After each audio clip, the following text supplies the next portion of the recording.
निर्गमन के पुस्तक 34वीं अध्याय को ध्यान करें। इस अध्याय में 35 वचन लिखा गया है। इस 35 वचनों में से परमेश्वर यहोवा मूसा से बात करते हुए, मूसा जो तोड़ डाला था पत्थर की तख्तियों के स्थान में, उसी रूप का दूसरे दो तख्तियों को, पत्थर की तख्तियों को बनाकर परमेश्वर के पास पर्वत के ऊपर लेकर आने के लिए कहे थे। उसी रीति से मूसा ने तैयारी करके उसको साथ में लेकर गया था और परमेश्वर उसके ऊपर फिर एक बार उस दो तरफ आमने सामने 10 आज्ञाओं को लिखे हैं। उससे पहले जो 10 आज्ञा दिया गया हुआ पत्थर की तख्तियों को परमेश्वर ही खुद बनाए थे। उसके ऊपर तख्तियों के ऊपर स्वयं परमेश्वर ही लिखे थे। लेकिन इस बार मूसा जो तैयार करके लेकर गया था उसके ऊपर, उस तख्तियों के ऊपर परमेश्वर ही कहे थे मूसा से, परमेश्वर ही लिखने के लिए मूसा को तख्तियों को लाने के लिए कहे थे। उसी रीति से मूसा ने गए थे, परमेश्वर लिखकर उनको दिए थे। और कुछ प्रामुख्य बातें विशेष रूप से जो चेतावनी परमेश्वर ने मूसा को बताए थे। उसके बाद इस 34वीं अध्याय में उस 10वीं आज्ञाओं को लेकर जब नीचे आया था, मूसा के चेहरा को लोग ने देखकर मूसा के चेहरों में किरणों निकलना देखे थे। तो इसलिए मूसा ने अपने चेहरे को ढाक लिया था। उसके बारे में पौलुस भी कहते कि कम होते ही जा रहा है जो महिमा, और यीशु मसीह जो कम नहीं होने वाली का महिमा है, कहकर दोनों को कंपैरिजन किए थे पौलुस ने। इस 34 अध्याय में लिखा गया हुआ इस 35 वचनों को वचन के बाद वचन को ध्यान करेंगे। पहला वचन, फिर यहोवा ने मूसा से कहा, पहली तख्तियों के समान पत्थर की 2 और तख्तियां गाड़ ले। तब जो वचन उन पहली तख्तियों पर लिखे थे जिन्हें तूने तोड़ डाला, वे ही वचन मैं उन तख्तियों पर भी लिखूंगा। सवेरे तैयार रहना और बोर को सीनाई पर्वत पर चढ़कर उसकी चोटी पर मेरे सामने खड़ा होना। तेरे संग कोई ना चढ़ पाए, वरन पर्वत पर कोई मनुष्य कहीं दिखाई ना दे, और ना भेड़ बकरी और गाय बैल भी पर्वत के आगे चरने पाए। गॉड इंस्ट्रक्शंस टू मोसेस, मूसा को परमेश्वर दिया गया हुआ चेतावनी। मूसा को दिया गया हुआ इंस्ट्रक्शन, किस रीति से आना है कहकर इंस्ट्रक्शन दिए थे। 2 पत्थरों का तख्तियों को किस लिए लाने के लिए परमेश्वर ने कहा था। वो 10 आज्ञाओं को लिखने के लिए मूसा को कहा था कि 2 पत्थर की तख्तियों को लाने के लिए।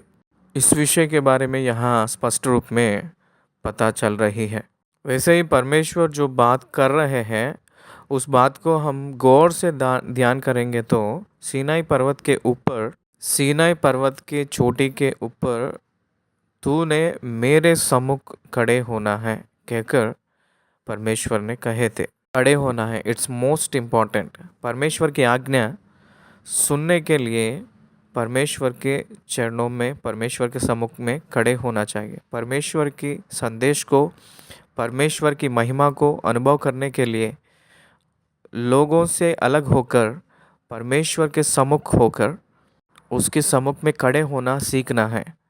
Live in his presence, stay in his presence, उनकी सम्मुख में खड़े होना चाहिए। ये हम समझना चाहिए, एवरी क्रिश्चियन जानना चाहिए। अपने आप को परमेश्वर के सम्मुख खड़े होने के लिए देख लेना चाहिए। परमेश्वर मूसा से जब भी कहता है, व्यक्तिगत रूप में परमेश्वर की ओर से जो भी आज्ञा पाने के लिए मूसा को परमेश्वर जो दिया गया हुआ स्पेसिफिकेशन ये है कि परमेश्वर के सम्मुख में अकेला रहना है कहकर। परमेश्वर के वचन को कभी आप लोग अकेले अनुभव करने का या ध्यान करने का अनुभव आपके पास कभी है क्या? परमेश्वर के वचन ग्रंथ में लिखा गया रहता है। ग्रंथ में रहने वाली जो वचन हम लोग पढ़ना चाहिए, उसको हम लोग अपने हृदय में चढ़ा लेना चाहिए।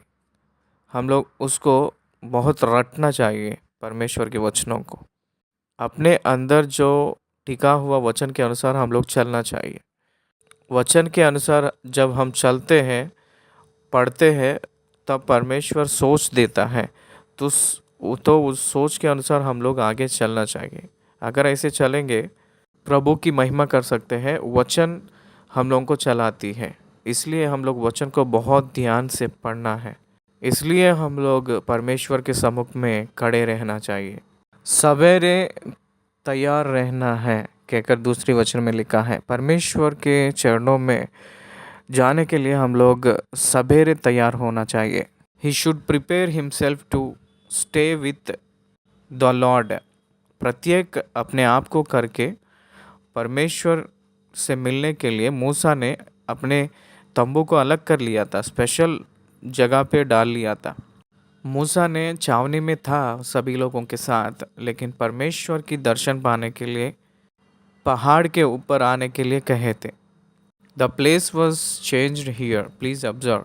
सारे लोगों के साथ जब रहा था मूसा ने, तब परमेश्वर उनसे बात नहीं किया था।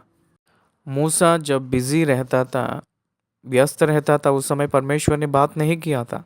लेकिन मूसा को दिल तैयार कर लिया था, अपने आप को तैयार कर लिया था कि परमेश्वर से मैं बात करना चाहता हूँ। कहकर परमेश्वर के सम्मुख में वो खुद आकर खड़ा हो गया था, इंतज़ार कर रहा था। तब परमेश्वर ने उनसे बात किया था। सेम थिंग परमेश्वर की वचन क्या कह रही है जानते हो? परमेश्वर की वचन को ध्यान करते समय अकेले से पवित्र आत्मा की अद्भुत आवाज़, पवित्र आत्मा के अद्भुत स्वर आपसे बात करने के जैसे, परमेश्वर की आत्मा यानी पवित्र आत्मा अद्भुत बातें, गुप्त बातें आपको सिखाने के जैसा आप फिजिकल अरेंजमेंट कर लेना चाहिए। स्पिरिचुअल प्रिपेयर्डनेस कर लेना चाहिए। आत्मिक रूप में हम लोग तैयारी के साथ रहना है, और शारीरिक रूप में भी हम लोग तैयारी के साथ रहना चाहिए। Special place, special specific time, and separate the people. Then you can understand, you can listen the voice God in your spirit. आपके अंतर रूप में परमेश्वर जो दे रहा है, उस ध्यान करते समय जो आ रहा है, उस सोचों को, उस बातों को यू मस्ट राइट इट। आप लिखना सीखना चाहिए, आप लिखना शुरू करना चाहिए उस समय। ये जो अभ्यास करना मुझे आदत है। कोई भी नर इस पहाड़ के ऊपर नहीं रहना चाहिए, और कोई भी जानवर, कोई भी मनुष्य कहीं दिखाई ना दे इस पर्वत पर, और ना भेड़ बकरी और गाय बैल भी पर्वत के आगे चरने पाए। पुराना नियम में परमेश्वर ने मनुष्यों से बात करने के लिए, जब परमेश्वर ने सोचता था पुराना नियम में, भविष्यवक्ता के जरिया, भविष्यवक्ताओं के द्वारा बात करता था। लेकिन मूसा से जब बात करता था परमेश्वर ने, तो स्वयं वो उतर कर उस पहाड़ के ऊपर आके बात करते थे। वैसे जब वो उतर के आते थे उस पहाड़ के ऊपर, उस पर्वत के ऊपर, तो उस पर्वत का किनारे भी कोई छू लेता है तो वो मर जाता था। तो इसलिए इस्राएलियों को उस पहाड़ की, उस पर्वत की किनारे को भी टच नहीं करना है, छूना नहीं, कहकर चेतावनी दिए है। चौथी वचन, तब मूसा ने पहली तख्तियों के समान 2 और तख्तियां गाड़ी, और बोर को उठकर अपने हाथ से पत्थर की वे दोनों तख्तियां लेकर यहोवा की आज्ञा के अनुसार सीनाई पर्वत पर चढ़ गया। तब यहोवा ने बादल में उतरकर उसके संग वह खड़ा होकर यहोवा नाम का प्रचार किया। यहाँ आप लोग ध्यान दीजिएगा, यहोवा के आज्ञा के अनुसार कहकर लिखा गया है। हम लोग अपने भक्ति के रिवाज में, रीति में, हम लोग अपने खुद की स्वयं सोच के अनुसार नहीं चलना है। हम लोग परमेश्वर के वचन के अनुसार हम लोग प्रार्थना करना है। परमेश्वर के वचन जो कहती है उसी के अनुसार हम लोग भक्ति करना है। जैसे परमेश्वर के वचन कहती है, किस रीति से कहती है, उसी प्रकार it's has its own way of doing things. परमेश्वर की वचन को हम लोग किस प्रकार की रीति से हम लोग पूरा करना है, दैविक विधि है, उसी प्रकार हम लोग करना चाहिए। एफिसियों के पत्री ने मैंने 6 अध्यायों को बहुत एक्सटेंसिव रूप में ध्यान किया था, स्टडी किया था। एक एक एक शब्द को लेकर, एक एक शब्द को लेकर मैं ध्यान किया था। उसमें जो मैं पहचान लिया था कि परमेश्वर यहोवा उनके कलीसिया के लिए किस प्रकार की अद्भुत रीति की विधि बनाया है। अद्भुत रीति के विधि बनाया, इसका मतलब यह है कि किसी रीति से हम लोग वचन को ध्यान करना है। उस कलीसिया को पौलुस ने पवित्र आत्मा से भर के लिखे हैं। हिम्मत से मैं परमेश्वर की वचन को प्रचार करते समय किस रीति से मैं उसको प्रचार करना है, उसको मैं हिम्मत से प्रचार करने के लिए कहकर पौलुस ने कहते हैं। क्या समझ रहे हैं? वचन को किस रीति से प्रचार करना है, इसका मतलब मेथडोलॉजी इन प्रीचिंग। वचन को प्रचार करने के लिए भी एक मेथड होती है। There is a system in preaching. उसको कैसे प्रचार करना है? हिम्मत से वचन को प्रचार करने के लिए प्रार्थना किया करो कहकर पौलुस ने कहे थे। इसलिए मूसा ने परमेश्वर के वचन को पाने के लिए परमेश्वर जैसे आज्ञा दिया था उसी प्रकार ने मूसा ने गया है। सवेरे ने उठा है और अपने आप को तैयार किया है और पहाड़ के ऊपर चढ़ गया था। साइकोलॉजिस्ट लोग कह रहे हैं कि एवरी मॉर्निंग आपके brain it is very sensitive to receive, very short to receive, very sharp to receive. नींद में से जागे के बाद 1 घंटा अपना ह्यूमन ब्रेन जो है वो अद्भुत रीति से हर एक बात को ग्रहण करती है, सोचती है कहकर साइकोलॉजिस्ट लोग कह रहे हैं। इसलिए हम लोग भोर से जागकर हम लोग परमेश्वर को दुआ करेंगे और वचन को ध्यान करेंगे तो अद्भुत रीति से हम लोग उसको यहोवा के नाम को यहोवा प्रचार किया। यहोवा कहकर जो नाम है, यहोवा ही खुद उतर कर आके उस नाम को प्रचार किए थे। उत्पत्ति के पहली अध्याय से लेकर निर्गमन के पुस्तक 3री अध्याय तक हम देखेंगे तो यहोवा कहकर जो नाम है वो कहीं भी दिखती नहीं है। हम लोगों को ट्रांसलेशन में, राइटिंग में मूसा ने केवल लिखा है यहोवा कहकर जो नाम का प्रचार मूसा से ही शुरू हुई थी। आपका नाम क्या है कहकर जब मूसा ने परमेश्वर से कहा था, उस समय परमेश्वर ने अपने नाम को मैं हूँ सो हूँ कहकर बताए थे। उनको नाम क्या है? वो रहने वाला है, द वन हु एग्जिस्टेड। इसका मतलब उनके नाम ही रहने वाला, उनका नाम ही बोलने वाला है। I am who I am, मैं ही। नया नियम में भी यीशु मसीह मैं ही कहकर 14 बार कहे थे। उसमें 7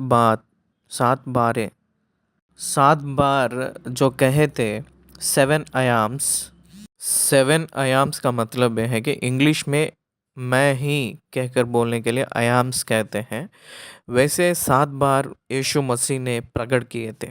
पावरफुल सेइंग्स कहते हैं, बहुत सामर्थ्यपूर्वक कहे थे।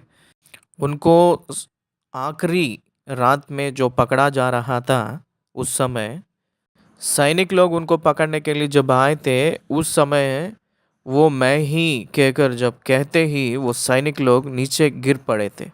यहोवा, Jesus is nothing but Jehovah. दृश्यता, यीशु मसीह ने वो पिता को अपने अंदर उन लोगों को जो गिर गए थे उन लोगों को उठाकर यीशु मसीह ने पूछा है कि आप किसको ढूंढ रहे हैं। इसलिए यहोवा कहकर जो नाम व्यवस्था जब से दिया गया है तो परमेश्वर अपने नाम को प्रकट किए थे, अपने नाम को प्रकट कर लिए थे। ध्यान से सुनिएगा, उनके नाम सारे नामों से भी ऊंचा नाम है, इसलिए वो अपने नाम को प्रकट किए थे। इसलिए उनके नाम के वजह से मानव को उद्धार।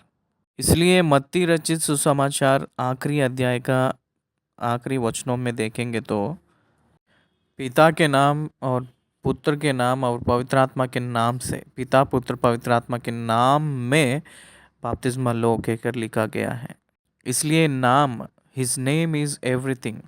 उसी नाम से हम लोग उद्धार पाते हैं, उसी नाम से हम लोग छुटकारा पाते हैं, उसी नाम से अपने प्रार्थना सुनाई जाती है, उसी नाम से दुष्टात्माएं भागती है, उसी नाम से चंगाई पाते हैं। Everything is in his need, everything in his name, he appoint to his in his name.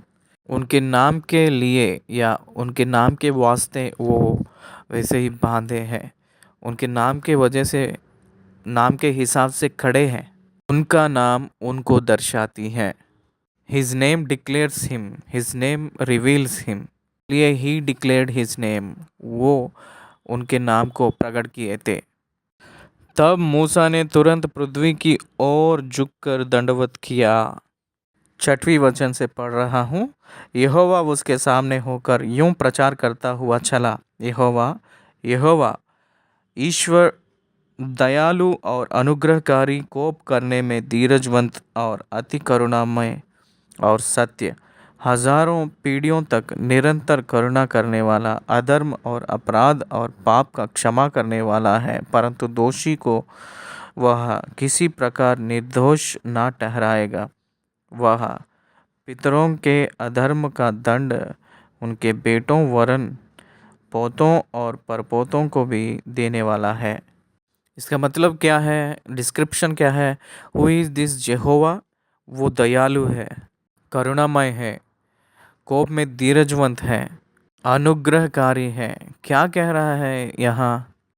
किसको दया की ज़रूरत है, किसको करुणा किसको ज़रूरत है, धीरजवंत किसको ज़रूरत है, अनुग्रह किसको ज़रूरत है, धीरज किसको कब ज़रूरत है, ये सब हम देखेंगे तो ये 4 गुण पापी को ज़रूरत है कहकर हमको पता चल रही है।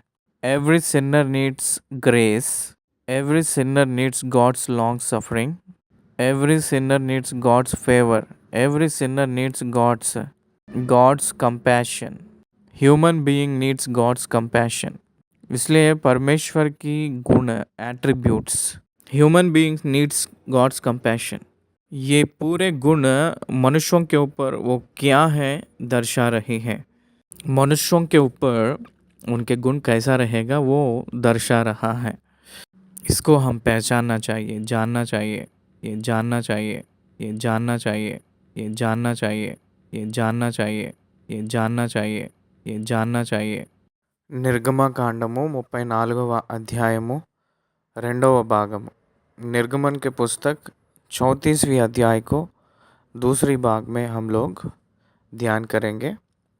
पिछले अध्याय में हम लोग पहले वचन से लेकर 6वें वचन तक हम लोग ध्यान किए हैं। इस संदेश में हम लोग 7वें वचन से शुरू करें।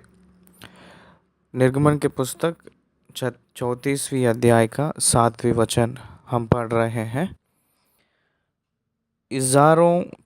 हजारों पीढ़ियों तक निरंतर करुणा करने वाला, अधर्म और अपराध और पाप का क्षमा करने वाला है, परंतु दोषी को वह किसी प्रकार निर्दोष ना ठहराएगा। वह पितरों के अधर्म का दंड उनके बेटों वरन पोतों और परपोतों को भी देने वाला है। तब मूसा ने तुरंत पृथ्वी की ओर झुककर दंडवत किया और उसने कहा, हे प्रभु, यदि तेरे अनुग्रह की दृष्टि मुझ पर हो तो प्रभु हम लोग के बीच में होकर चले। ये लोग हठीले तो हैं, तो भी हमारे अधर्म और पाप को क्षमा कर और हमें अपना निज भाग मान के ग्रहण कर। 10वीं वचन, उसने कहा, सुन, मैं एक वाचा बांधता हूँ, तेरे सब लोगों के सामने मैं ऐसे आश्चर्य काम कर्म करूँगा आश्चर्य कर्म करूँगा जैसा पृथ्वी पर और सब जातियों में कभी नहीं। वे लोग जिनके बीच तू रहता है यहोवा के कार्य को देखेंगे, क्योंकि जो मैं तुम लोगों के लिए करने पर हूँ वह भयंकर काम है। जो आज्ञा मैं आज तुम्हें देता हूँ उसे तुम लोग मानना। देखो, मैं तुम्हारे आगे से यमोरी, कनानी, हित्ती, हिब्बी और ये निकालता हूँ। इसलिए सावधान रहना कि जिस देश में तू जाने वाला है उसके निवासियों से वाचा ना बांधना। कहीं ऐसा वह तेरे लिए वरन उनकी वेदियों को गिरा देना, उनकी लाठों को तोड़ डालना और उनकी अशोर नामक मूर्तियों को काट डालना, क्योंकि तुम्हें किसी दूसरे दंडवत करने की आज्ञा नहीं, क्योंकि यहोवा जिसका नाम जलनशील है वह जल उठने वाला परमेश्वर है।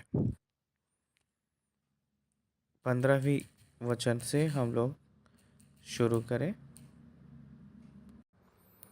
ऐसा ना हो कि तू उस देश के निवासियों से वाचा बांधे और वे अपने देवताओं के पीछे होने का व्यभिचार करे और उनके लिए बलिदान भी करे, और कोई तुझे नेवता दे और तू भी उसके बलि पशु का मांस खाए। परमेश्वर यहोवा इस्राएलियों कनान के देश में प्रवेश किए के बाद उस देश में उससे भी पहले निवास करने वाले के लोग उन लोगों को न्योता देकर भोजन के लिए उन लोगों को बुलाएंगे। उस समय बलि देते सो समय उन लोगों के मूर्तियों को जो बलि देकर जो देते हैं प्रसाद, उसको आप लोग नहीं खाना है कहकर कह रहे हैं। परमेश्वर यहोवा कनान देश में अपने प्रजाओं को भेजे के बाद तुरंत 6 जात के प्रजा लोगों को नहीं मिटा डाले थे। धीरे धीरे उस सारे जात को मिटा दिए हैं। ये 6 जात के लोग अपने जो उन लोगों का देवता है उसको जो चढ़ाते हैं बलि, उसी कार्यक्रम में इन लोगों को न्योता देने का मौका है। वो पहले ही जानकर परमेश्वर ने उनसे कह रहा है कि इस्राएलियों से वो लोग जो बलि देते हैं उसको आप लोग नहीं स्वीकार करना है, क्योंकि वो मूर्ति को चढ़ाया हुआ है। नया नियम में पौलुस ने कहे थे कि मूर्तियों को चढ़ाया हुआ भोजन या कोई भी प्रसाद और किसी जानवर को या किसी बलि देने वाली जो भी चीज़ को बिना खून बहाकर मार के खाएंगे तो उसको खाना मना है कहकर पौलुस ने कहे थे। ये इस्राएलियों के इतिहास में अपवित्र जानवरों का और अपवित्र कामों को दर्शाती है, इसीलिए उसको खाना मना है कहकर कहे थे।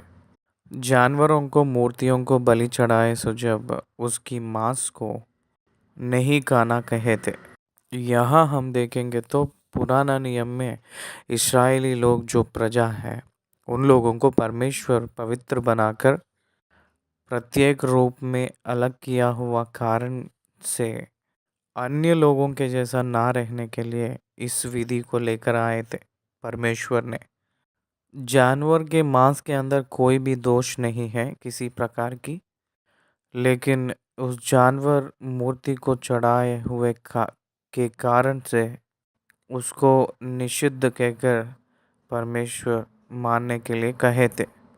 न्यू टेस्टमेंट पीरियड में आए सो जब अल्पविश्वासी के भाई के निमित्त उसी रीति का जो मांस को नहीं खाना है कहकर पौलुस ने कहे थे। न्यू टेस्टमेंट में कोई भी बलि है ही नहीं, क्योंकि यीशु मसीह बलि हुए के बाद कोई बलि नहीं है। इसलिए बलि दिया हुआ मांस के विषय में जो सामर्थी दृढ़ विश्वासी निर्दोष होता है, क्योंकि पुराना नियम नया नियम में अप्लाई नहीं हो रही है। यीशु मसीह क्रूस पर बलि हुए के बाद में समस्त पवित्र बना दिए हैं। इसलिए बलि के नाम से दिया हुआ मांस को और कोई भी खाने के चीज़ के विषय में अल्पविश्वासी उसके विश्वास में भटकने ना पाए के कारण उसको विसर्जन करना है कहकर प्रचार हुई है। 16वीं वचन, और तू उनके बेटियों को अपने बेटों के लिए लाए और उनकी बेटियों जो आप अपने देवताओं के पीछे होने का व्यभिचार करती है। व्यभिचार का मतलब यहाँ मूर्तियों को पूजा करने का अर्थ आती है। तेरे बेटों से भी अपने देवताओं के पीछे होने का व्यभिचार करवाए। इसका मतलब मूर्ति का पूजा करवाएंगे क्या कहकर करवाए क्या, इसका मतलब यह है कि भविष्य की बात। तुम देवताओं को मूर्तियां डालकर ना बना लेना। मूर्तियों के पूजा में आपके बच्चे फंसे ना पाए कहकर उन लोगों के साथ मेल मत रखिए कहकर परमेश्वर ने बता रहे हैं। पौलुस भी नया नियम में विश्वासी को शादी करना है कहकर सूचित किए थे। एक विश्वासी और एक विश्वासी को शादी किए तो कोई भी कास्ट, कोई भी धर्म और कोई भी भेद नहीं है। विश्वास ही व्यत्यास, विश्वास है या अविश्वास है, यही अंतर है। इसको छोड़कर और कुछ नहीं है। एक विश्वासी ने दूसरे विश्वासी को शादी कर लेंगे तो आत्मा के विषय में वो लोग आशीषित होकर बहुत दिनों तक उसको अनुभव करेंगे। आत्मा के विषय में आशीष पाने के लिए दोनों लोग योग्यता बनेंगे। एक विश्वासी ने दूसरे विश्वासी को शादी किए के बाद उन लोगों के जीवन में दुनिया की और की चिंताएं उनके जीवन में परेशान करती हैं, परेशानियों को लाते हैं। इसलिए विश्वासी और अविश्वासी को ब्याह नहीं करना है कहकर पौलुस ने कहे थे। एक ईसाई से ही शादी करना है, एक मसीह वाले से ही शादी करना, इसका मतलब यह है कि ये एक धर्म नहीं है। ये उसी में कास्ट को ढूंढना नहीं, विश्वास से कर लेना चाहिए कहकर हम लोग पहचानना है। 17वीं वचन, तुम देवताओं को मूर्तियां डालकर ना बना लेना। इस्राएली लोग ने हारून के नेतृत्व में अपने खुद का सोना देकर असली परमेश्वर को भूलकर मूर्ति को बना लिए थे। उस समय मूसा ने उन लोगों के ऊपर क्रोधित होकर उस मूर्ति को जलाकर सारी प्रजा को शुद्ध किया था। तो इसलिए मूर्ति को पूजा करने का खतरा है। क्यों लोगों ने मूर्ति के पूजा करने की ओर दौड़ते हैं, मुड़ते हैं? परमेश्वर को ना जानकर, अंधकार की मन रहने के वजह से उन लोग मूर्तियों की ओर मुड़ते हैं। सत्य के मार्ग को ना जानने वाले मूर्ति की ओर मुड़ते हैं। पवित्र आत्मा से जो लोग भरते नहीं हैं उन लोग मूर्तियों की ओर मुड़ते हैं। उन लोगों के मन की आंख ना खुलने के वजह से मूर्तियों की ओर मुड़ते हैं। सच्चा परमेश्वर को नहीं पहचानते हैं उन्हीं लोग मूर्तियों की ओर मुड़ते हैं। कारण क्या है? They don't know the true God in spirit. आत्मा की ओर से उन लोगों को परमेश्वर की मिलना मेल नहीं है। वो लोग प्रकृति के संबंध के रूप में ही सोचते रहते हैं, अच्छी बुराई से ही सोचते हैं, लेकिन आत्मा के संबंधित सोच उनके अंदर नहीं रहता है। ये हम लोग जानना चाहिए। 18वीं वचन, अख़मीर रोटी का पर्व मानना। मेरी आज्ञा के अनुसार अबीब महीने के नियत समय पर 7 दिन तक अख़मीर रोटी का खाया करना, क्योंकि तू मिस्र से अबीब महीने में निकल आया। ये जो है इसी को फसह की पर्व कहते हैं। फसह का पर्व 7वें दिन तक पवित्र मानना है। पहले दिन से लेकर 7वें दिन तक पवित्र कहकर मानना चाहिए। हर एक परिवार जो खमीरी नहीं होती है उसी रोटियों को खाना चाहिए। जो फूलती नहीं है उसी रोटियों को खाना चाहिए। जो फूलती नहीं है वो रोटी अच्छी प्रचार को, अच्छी मैसेज या अच्छी संदेश को सूचित दे रही है।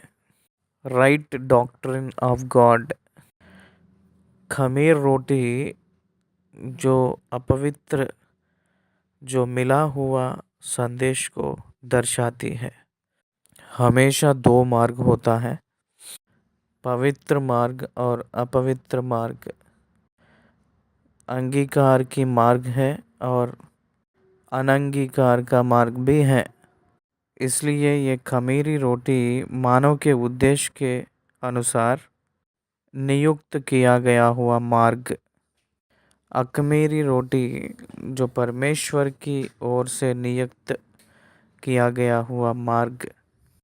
इसलिए अख़मीर रोटी का पर्व धर्म की निमित्त नियुक्त किया गया हुआ परमेश्वर की उपदेश की अधीन रहकर जीवन जीने का पाठ को उन लोगों को सिखा रही है। 18वीं वचन, अख़मीर रोटी का पर्व मानना। उसमें मेरी आज्ञा के अनुसार अबीब महीने के नियत समय पर 7 दिन तक अख़मीर रोटी का खाया करना, क्योंकि तो मिस्र से अबीब महीने में निकल आया। फसह के पर्व के बाद में ही वो लोग निकल कर आए थे। अबीब का महीना पहला महीना होती है। इसी महीने में 14वीं तारीख शाम को ये जो पर्व शुरू होती है। वहाँ से 7 दिन वो अख़मीर रोटी पर्व को उन लोग मानना शुरू करते हैं, मनाते हैं। 19वीं वचन, ये बहुत प्रामुख्य वचन है। हर एक पहलौठा मेरा है, और क्या बछड़ा क्या मेमना तेरा पशुओं में से जो नर पहलौठे हो वे सब मेरे ही हैं।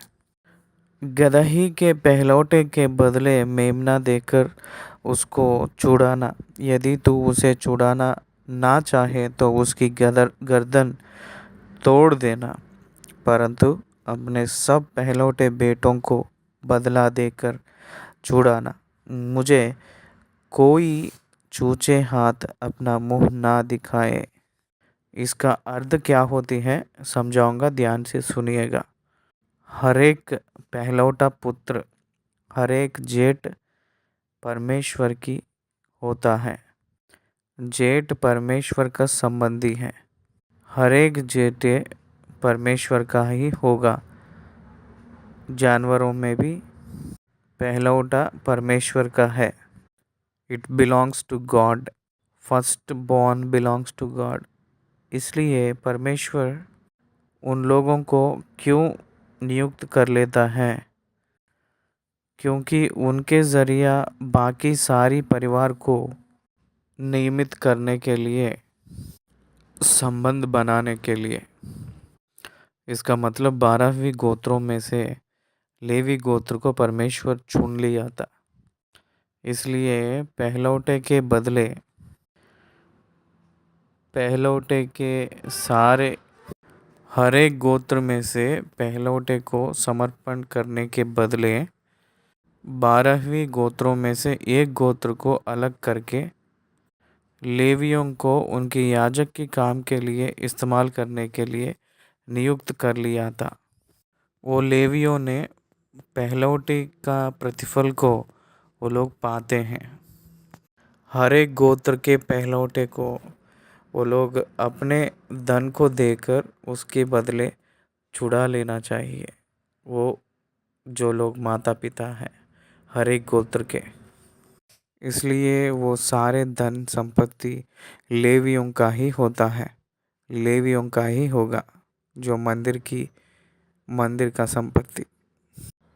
तो इसलिए ये पहलौठा को परमेश्वर मेरा है कहकर ब्लेम कर रहे हैं। मेरे प्रिय भाई और बहन, आज भी कुछ देशों में पहलौठे को सैनिक लोगों के झुंड में देते हैं और कई देशों में पहलौठा सेवकाई के लिए देते हैं। इसलिए जेठे हमेशा परमेश्वर का है और जेठे जो है वो ज़्यादा संपत्ति को प्राप्त करते हैं। पहलौठा का प्रामुख्य ये है कि वो लोग पिता लोगों के साथ कष्ट उठाकर पिता की जायदाद को बढ़ाने के कारण पुत्रों को आने वाले जो भागों में से अधिक भाग उसको दिया जाता है। वैसे ही इस्राएलियों में से लेवियों को उसी रीति से दिया गया है। ध्यान से सुनिए, समझने के लिए कोशिश करिएगा। लेवियों को छोड़कर इस्राएलियों ने 12वीं गोत्रों हैं। उस 12वीं गोत्रों में से यूसुफ के पुत्रों दोनों भी उसी में जोड़े गए थे। ये इसलिए ये 12वीं लोग अपने दशवांश को लेवियों को देना है। तब गिनती में से देखा जाएगा तो लेवियों के पास 120 रहेगा। कष्ट उठाकर जो लोग काम किए थे उसके लोग उसमें से जो कष्ट उठाकर जो काम किए थे बाकी 12वीं गोत्रों ने, उन लोगों के पास 90 रहता है। इसलिए बाकी गोत्रों से भी जो परमेश्वर की ओर से नियुक्त किया गया हुआ इस लेवियों के गोत्र में ये लेवी लोग अत्यधिक स्थिति में रहते हैं। एक बात में बताना है तो जो विश्वासी लोगों से भी उस विश्वासी लोगों के लिए सेवकाई करता है वो सेवक उन लोगों से भी एक सीढ़ी ऊपर ही रहता है। ऐसे परमेश्वर ने नियुक्त किया था। इसको विश्वासी लोग ही करना चाहिए। ये बहुत प्रामुख्य की बात है। 19वीं वचन, हर एक पहलौठा मेरा है और क्या बछड़ा क्या मेमना तेरे पशुओं में से जो नर पहलौठे हो वे सब मेरे ही हैं। गदहे के पहलौठे के बदले मेमने देकर उसको छुड़ाना। यदि तू उसे छुड़ाना ना चाहे तो उसकी गर्दन तोड़ देना। गदहे के जगह में मेमने को देकर रिप्लेस करना चाहिए। यहाँ सुसमाचार की पाठ है। गधा ही मानव की स्वभाव को दर्शाती है।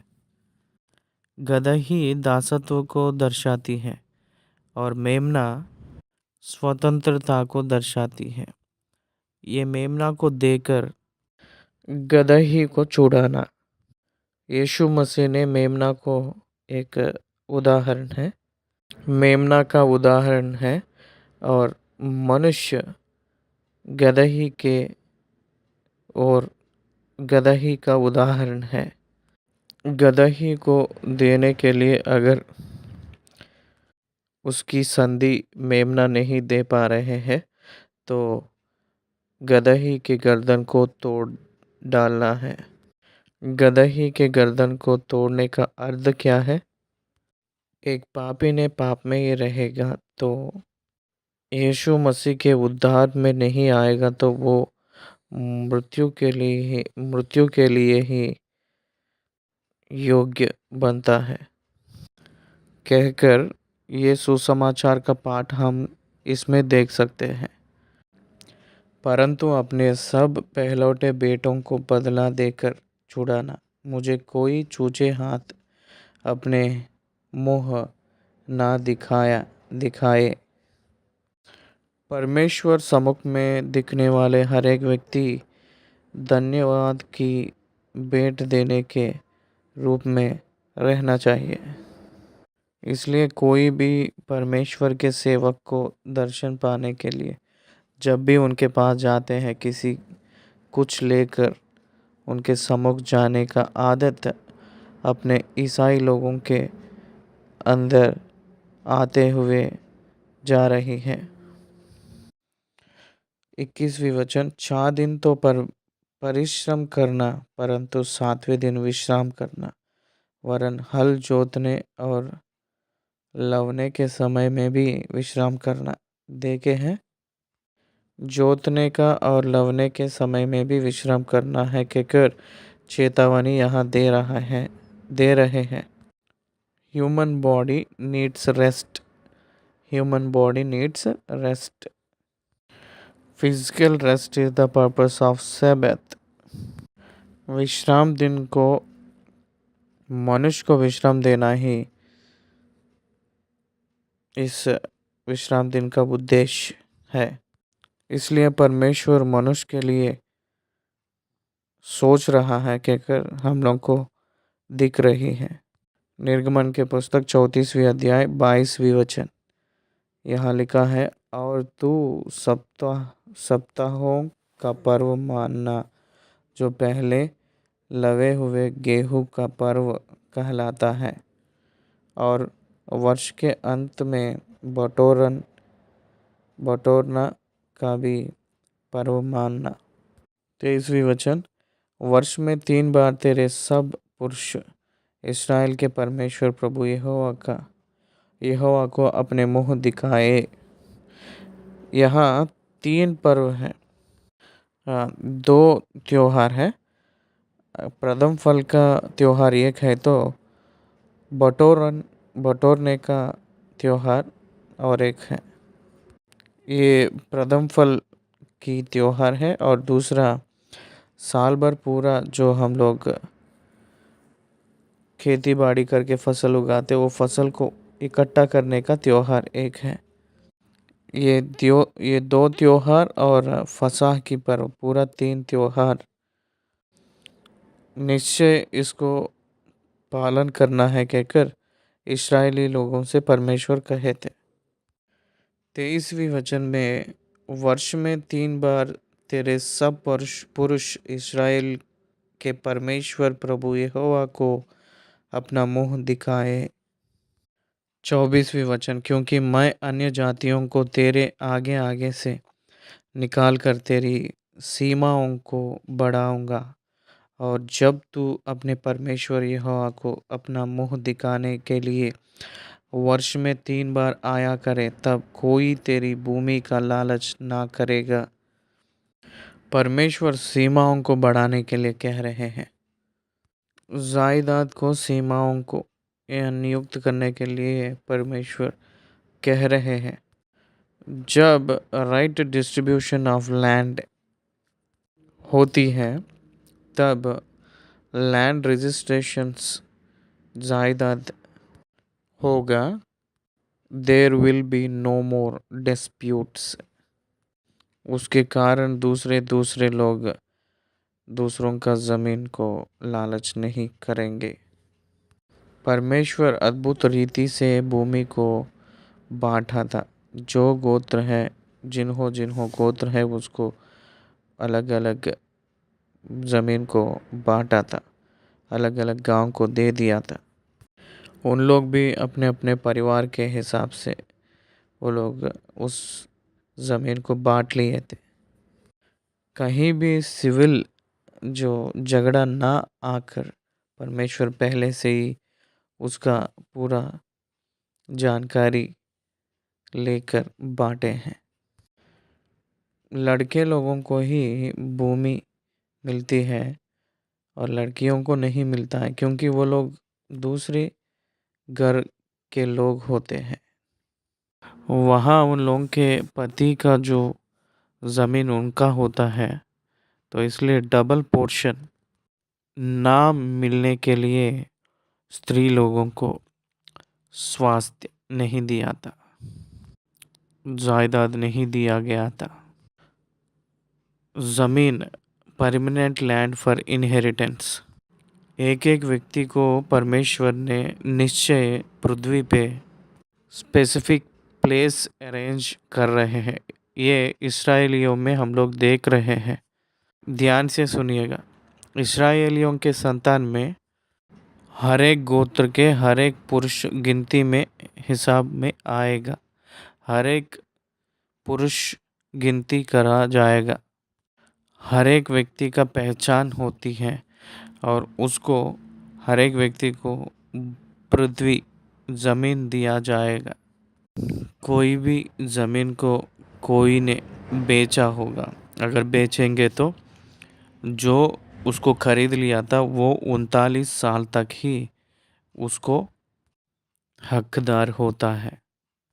हर एक 50th ईयर उसको एक सुनाद साल कहकर बोलते हैं। ये 50वीं साल में वो जो ज़मीन फिर उन लोगों को फिर अपने हाथ में दिया जाता है। उदाहरण, मुझे ये एक खेती मुझे मिली है, उसको मैं 10 साल इस्तेमाल किए के बाद में अगर मैं उसको बेचना चाहता हूँ तो कब तक वो व्यक्ति उसको मूल्य बनाता है पता है? शाश्वत, निरंतर तक नहीं। 50वीं साल में वो एक साल आती है, विशेषता की साल जो आती है, वो साल आने का हिसाब को ही अभी तो 10 साल इस्तेमाल किया हूँ तो 40 साल का जो मैं खेत बोकर फसल काटता हूँ उसका मूल्य जितना होती है उतना हिसाब वो डालकर वो खरीदता है या बेचता है। वो ज़मीन को मूल्य नहीं बनाता है, फसल का जितना फसल मिलती है उसी का हिसाब डालता है। क्योंकि ज़मीन निरंतर बेचने ना चाहकर परमेश्वर उस ज़मीन को अपने हाथ में रखकर लोगों को बांटा था। तो इसलिए जिसको जिसको जो ज़मीन मिलती है वो सब कुछ परमेश्वर उन लोगों को दिए थे। ये पुराना नियम में अद्भुत रीति में दिखती है। इसके ऊपर जो आने वाली फसल का ही केवल बेच सकता है, लेकिन भविष्य उस खेत को निरंतर रूप में नहीं बेच सकता है। 50 साल हो गए के बाद में जो पुराना मालिक है वो अपने खेत को अपना लेता है। हर एक व्यक्ति को ज़मीन रहती है, कोई भी ज़मीन ना रहकर नहीं रहेगा। इसी नियम को आजकल भी बहुत देशों में इस्तेमाल कर रहे हैं। उदाहरण के लिए हमारे जो भारत देश है, उन लोग गरीब लोगों को जो ज़मीन बांटते हैं उस ज़मीन उनके नाम पर नियुक्त किया जाता है। फिर एक बार उनके बच्चों को जब पैदा होते हैं उन लोगों के लिए दूसरी ज़मीन दिया जाता है। ये नियम कानून कहाँ से आया है पता है? इस्राएल के देश में से ही दूसरे देशों तक फैल गई कहकर हम लोगों को पता चल रही है। समझना है कहकर मैं निवेदन कर रहा हूँ। 25वीं वचन, मेरे बलिदान के लहू को खमीर सहित ना चढ़ाना और ना फसह के पर्व के बलिदान में से कुछ सवेरे तक रहने देना। अपनी भूमि की पहली उपज का पहला भाग अपने परमेश्वर यहोवा के भवन में ले आना। बकरी के बच्चे को उसकी माँ के दूध में ना पकाना। ये सब कुछ परमेश्वर ने उन लोगों को आज्ञा दे रहा है। इनके पीछे नियम को समझने के लिए कह रहे थे। देखिए यहाँ भूमि की पहला उपज परमेश्वर को देने के लिए कह रहे हैं। सिर्फ जानवरों में ही नहीं, वृक्ष में से जो निकला है, खेतों में से जो निकला है पहला उपज को भी परमेश्वर को देने के लिए कह रहा है। क्यों देने के लिए कह रहा है? याजक लोगों के पालन पोषण के लिए है क्या? नहीं, परमेश्वर को पहले स्थान देने के लिए कह रहा है। You must give first place to God in your life. आपके जीवन में पहली स्थान परमेश्वर को देना सीखना है। एक धन्यवाद की योग्यता बनना चाहिए और आभारी होना सीखना है, समर्पण करना सीखना है। इसीलिए परमेश्वर बता रहे हैं, आज्ञा दे रहे हैं। 27वीं वचन, तब यहोवा ने मूसा से कहा, ये वचन लिख ले। याद रखिएगा, ये वचन लिख ले। ये परमेश्वर जो 10 आज्ञा दिया था उसको छोड़कर 6000 वादाएं, सेरेमोनियल लॉस कहते हैं, 6000 commandments of God old testament में है कहकर पहचाने हैं। 6000 आज्ञाएं, हर एक आज्ञा प्रिंसिपल, हर एक आज्ञा नियम है। उसी नियम प्रतिफल को आधारित होती है, याद रख लीजिए, निर्भर है। इसलिए हर एक काम किस रीति से करना है परमेश्वर ने पुराना नियम में उनकी प्रजाओं को सिखाए थे। इस वचनों को लिखो कहकर कह रहे हैं। ये आजकल ईसाई लोग मसीह वाले सीखना चाहिए। संडे को परमेश्वर के मंदिर में जाकर वचन की उपदेश सुनने के लिए खाली हाथों से मत जाया करिए। नोटबुक और पेन को लेकर जाना है, कॉपी को और कलम को ले जाना है। परमेश्वर के दास जो संदेश बताते हैं उस संदेश में पवित्र आत्मा ने आप लोगों से कौन सी विषय को प्रचार कर रहे हैं, आपके परिस्थितियों के हिसाब से किस रीति से बात कर रहे हैं, उसको आप लोग लिखना चाहिए। मैं सेवकाई में आकर 30 साल हुई है। आज भी कोई भी वचन सुनता हूँ उस समय मैं उसको लिखकर मेरे ज़िंदगी में मैं इस्तेमाल करता हूँ, उसको अभ्यास कर रहा हूँ। आप लोग भी ऐसे करना चाहिए। परमेश्वर मूसा से कह रहा है, क्योंकि इन्हीं वचनों के अनुसार मैंने तेरे और इस्राएलियों के साथ वाचा बांधी है। वाचा खून से स्थिरत्व किया है और वाचा से ही वचन से किए हैं। The blood witnessed the covenant, the blood witnessed the covenant, but the covenant formed with the word of God। इसी वचन से वाचा, do's and don'ts, do's and don'ts both were mentioned in the Bible। एक मनुष्य ने करने का और ना करने का, जो करना है वो ही करना है, जो नहीं करना है उसको नहीं करना है। यही वाचा।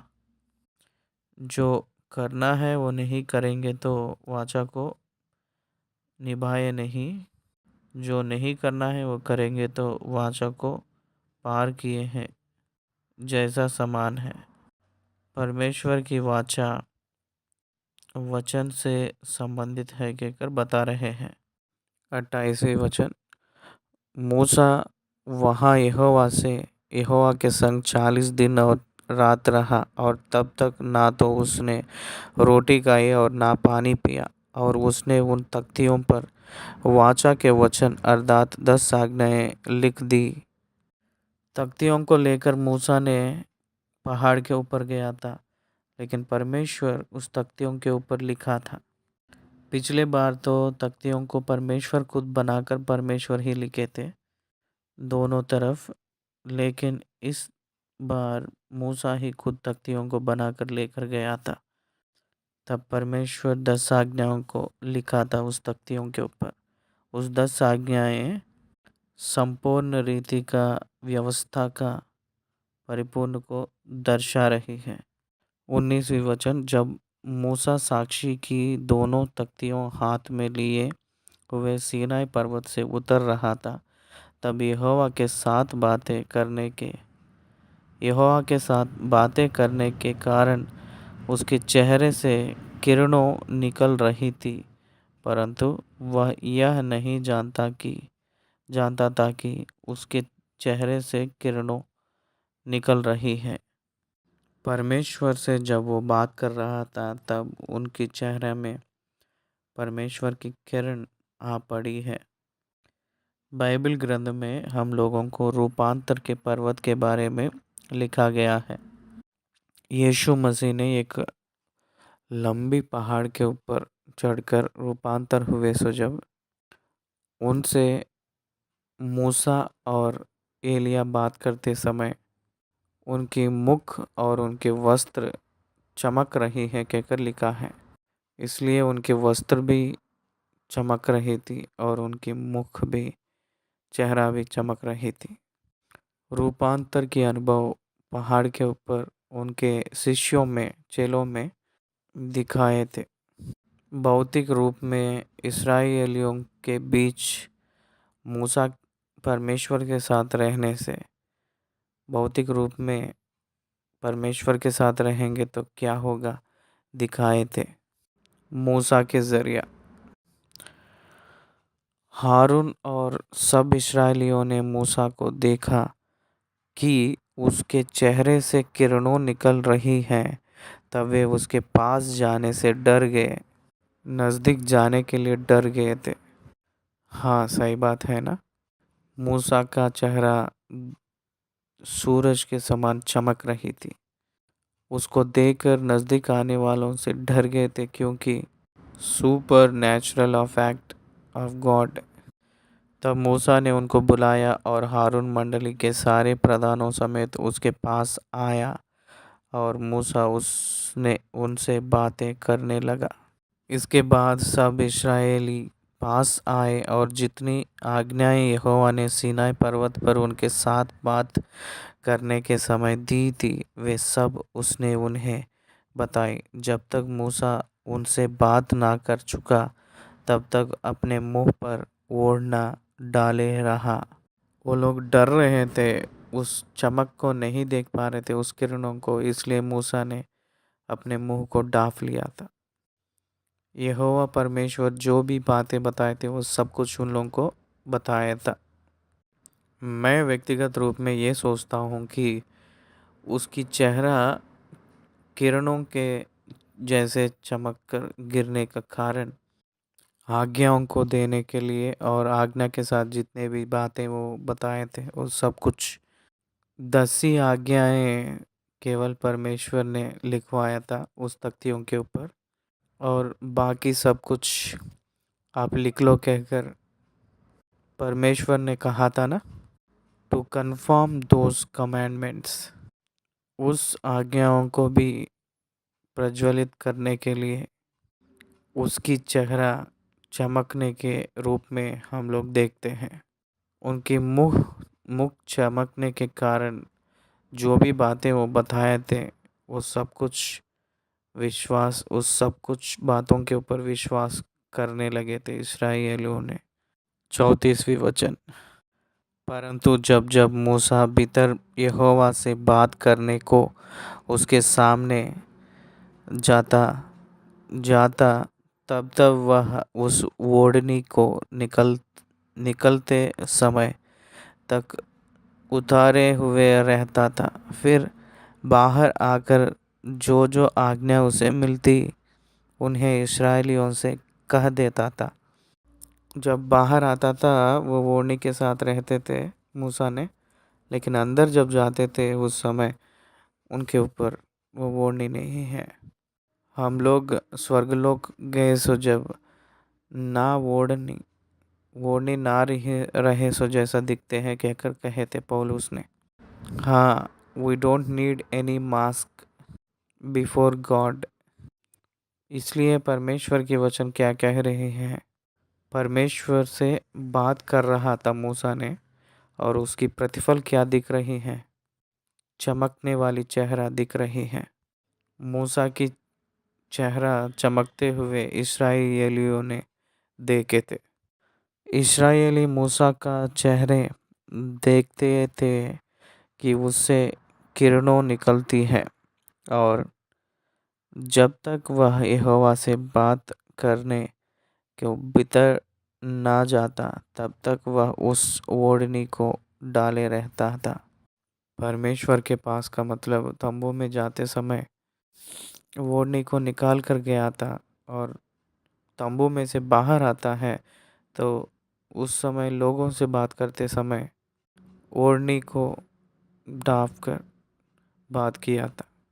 तो सारी प्रजा को ये समझ आ रही है कि अंदर गए से जब परमेश्वर बात कर रहा है, इसलिए वो बाहर आकर हमको बता रहा है।